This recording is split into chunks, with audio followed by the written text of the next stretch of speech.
लोकशाहीचा बुलंद आवाज, रिपब्लिकन वार्ता, महाराष्ट्र। पुसद येथे व्यसनमुक्त भारत अभियानांतर्गत भव्य रॅली, मान्यवरांची उपस्थिती। ड्रग फ्री इंडिया व्यसनमुक्त भारत अभियानांतर्गत जनजागृती सप्ताहाचे आयोजन। बातमी पुसद येथून। राष्ट्रीय विधी सेवा समिती दिल्ली आणि जिल्हा विधी सेवा प्राधिकरण यांच्या मार्गदर्शनाखाली पुसदमध्ये ड्रग फ्री इंडिया व्यसनमुक्त भारत अभियानांतर्गत जनजागृती सप्ताहाचे आयोजन करण्यात आले होते। 12 जानेवारी रोजी राष्ट्रीय युवा दिनाचे औचित्य साधून या मोहिमेचा समारोप एका भव्य रॅलीने करण्यात आला। या रॅलीचे मुख्य नेतृत्व जिल्हा न्यायाधीश माननीय श्री M.J. रामगडिया यांनी केले। त्यांच्यासोबतच तालुक्यातील सर्व सन्माननीय न्यायाधीश उपस्थित होते। पुसद वकील संघाच्या अध्यक्षा सौ वनिता पवार आणि सचिव तन्वीर खान यांच्यासह वकील संघाचे सर्व ज्येष्ठ आणि कनिष्ठ सदस्य या मोहिमेत मोठ्या संख्येने सहभागी झाले होते। प्रशासन आणि सुरक्षा रॅलीच्या यशस्वी नियोजनासाठी पुसद शहर पोलीस स्टेशनचे ठाणेदार सेवानंद वानखेडे साहेब आणि त्यांचे सर्व पोलीस कर्मचारी तसेच MSFचे जवान तैनात होते। पोलीस प्रशासनाच्या सक्रिय सहभागामुळे रॅली शिस्तबद्ध पद्धतीने पार पडली।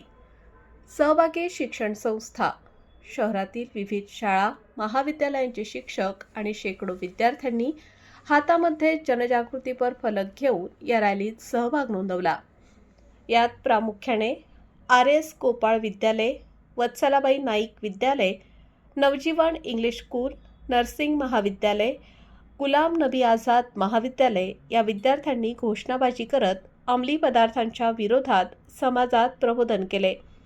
व्यसनमुक्त तरुण सुदृढ भारत हा संदेश या रॅलीच्या माध्यमातून संपूर्ण पुसद शहरात पोहोचवण्यात आला। पुसद वकील बार संघाच्या अध्यक्षा पवार मॅडम, उपाध्यक्ष देशमुख मॅडम, सचिव तन्वीर खान साहेब, पुसद वकील बार संघाचे सर्व सन्माननीय वरिष्ठ वकील वृंद, बाकी सर्व न्यायालयीन कर्मचारी आणि इथे आवर्जून आलेले जमलेले सर्व शाळांचे विद्यार्थी, त्यांचे कोऑर्डिनेटर, MSFचे जवान। आजची जी आपली फेरी होती, सकाळची रॅली जी होती, आपण ही रॅली फक्त एक फेरी मारण्यासाठी काढलेली नव्हती। ही रॅली आपली एक जनजागृती करण्यासाठी, नशामुक्त समाजासाठी, व्यसनमुक्त समाजाचा एक मेसेज सगळ्यांना जावा, जनजागृती व्हावी, सगळ्यांना जबाबदारी यावी, तसेच आपण हा मेसेज आपण आज समाजाला व्यसनमुक्त करण्यासाठी आपण भविष्यासाठी ही आजची रॅली काढली होती। आज आपण बघतो समाजात जो एखाद्या रस्त्यावर चालणारा व्यक्ती, एखादा व्यसनी व्यक्ती संध्याकाळपर्यंत एखाद्या हॉस्पिटलमध्ये पोहोचला जातो, जसं आता नर्सिंग कॉलेजच्या विद्यार्थ्यांनी आपल्याला सांगितलेलं आहे। एका अभ्यास बुडवणारा एक विद्यार्थी हा दुसऱ्या दिवसापर्यंत एखाद्या तुरुंगात बंद होऊ शकतो। घरात बसून व्यसन करणारा व्यक्ती हा वर्ष जरी तो घरात बसून केला तरी त्याचं स्मशान फार लवकर आलेलं तर फार लवकर तो स्मशानात पोहोचत असतो। ह्या सर्व बाबी आपल्याला माहीत असून सुद्धा आपण बघतो की आपल्या आजूबाजूला अनेक व्यसनी लोक आपल्या समाजामध्ये वावरत आहेत। व्यसन म्हणजे फक्त एका व्यक्तीचा अंत नाही आहे। जरी आपण असा म्हणतो की चला एक व्यक्ती तो तुरुंगात गेला, त्याचं आयुष्य संपलं, एखादा व्यक्ती स्मशानात गेला, त्याचं आयुष्य संपलं, पण खरंच हे आयुष्य तिथे संपतं का? नाही। हे जे संपणारं आहे तो पूर्ण कुटुंब संपून जातो। एक व्यक्ती अचानक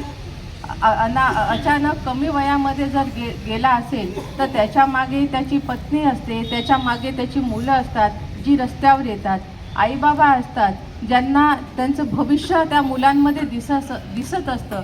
ते आईबाबा वय नसताना ते वयाच्या आधी आईबाबा मरून जातात आणि मुलं रस्त्यावर येतात। मुलांना मग तेच एक साखळी सुरू होते की घरामध्ये मुलं बघतात की आपला बाबा फार लवकर गेला, व्यसनाने गेला, आई आज रस्त्यावर आली, आजी आजोबा लवकर गेले, मग त्या मुलालाही डिप्रेशन येतं आणि फ्रस्ट्रेशन येतं आणि तोही फार लवकर मग व्यसनाच्या मागे लागतो आणि त्याचंही आयुष्य तो उद्ध्वस्त करून देतो. ही साखळी जी आहे ना, ही साखळी कुठेतरी संपायला पाहिजे आणि ही साखळी संपवण्यासाठीच ही आजची रॅली आहे.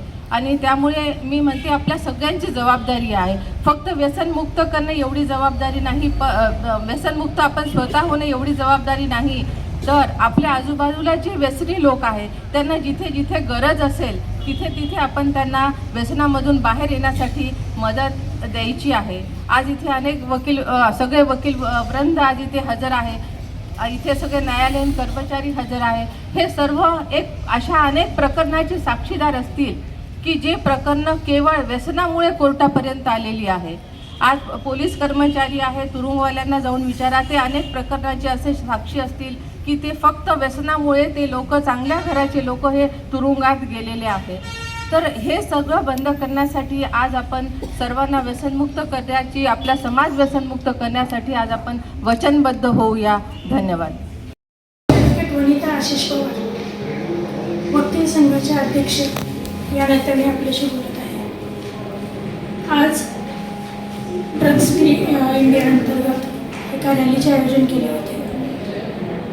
त्या रॅलीचं जे काही महत्त्व आहे ते पटवून देण्याकरिता आमच्यासोबत सर्व न्यायाधीश वर्ग, त्याचप्रमाणे माझे वकील सहकारी, सर्व वरिष्ठ वकील मंडळी आणि माझ्या वकील भगिनी, त्याचप्रमाणे पुसदमधील विविध शाळेचे विद्यार्थी तसेच महाविद्यालयाचे विद्यार्थी ह्या सर्वांनी सक्रिय सहभाग घेतला होता. ड्रग्समुळे आजच्या युवा पिढीचं किती नुकसान होत आहे आणि त्यामुळे पूर्ण कुटुंब कसं बर्बाद होत आहे हे पटवून देण्याकरिता आमच्या पुसद वकील संघाच्या काही भगिनींनी, त्याचप्रमाणे MSFच्या जवानांनी मिळून संयुक्तपणे पथनाट्य केले होते. त्याचप्रमाणे नर्सिंग कॉलेजच्या विद्यार्थ्यांनी, त्याचप्रमाणे समाजकार्य विद्यालयाच्या विद्यार्थ्यांनी देखील सक्रिय सहभाग घेऊन पथनाट्य करून हे सर्व महत्त्व पटवून दिलेले आहे. माझं सर्वांना एकच विनंती आहे की आपण ह्या नशेपासून दूर राहावे आणि आपल्या कुटुंबाचं पालनपोषण, उदरभरण आणि शैक्षणिक वातावरण आपल्या कुटुंबासाठी किती महत्त्वाचं आहे हे जाणून घेऊन ह्या सर्व व्यसनांपासून मुक्त राहावे अशी मी विनंती करते. धन्यवाद. रिपब्लिकन वार्ता महाराष्ट्र न्यूजसाठी Vidarbha उपसंपादक Rajesh ठोले, Yavatmal. Subscribe now and press the bell icon. Never miss an update.